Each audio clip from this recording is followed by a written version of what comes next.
precisa de álcool não, pai?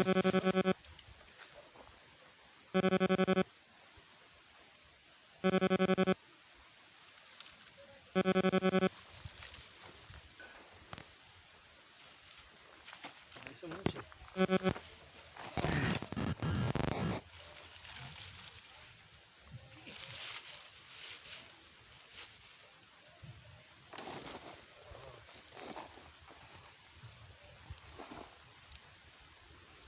Pegou no pau.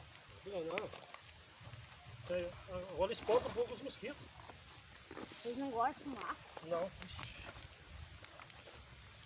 Eu tinha que arrumar um tronco bem grande mesmo, aqueles de...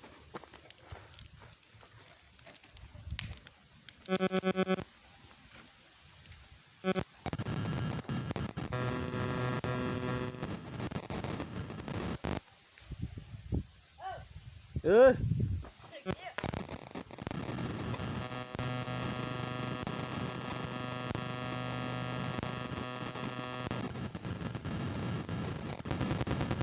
Aqui estamos aqui na cidade de Altinópolis, interior de São Paulo, aqui. Sebastião caiu já. Ei! Olha lá.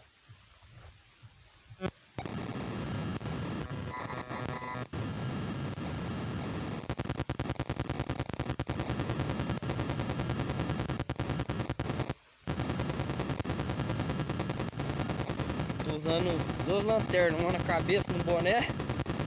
Tem outra lanterna, a lanterna do celular também, que eu tô usando aqui pra fazer a gravação do vídeo aí. E se apagar a câmera aqui fica bem escuro, ó. Já tá por volta 6h48, quase 7 horas da noite.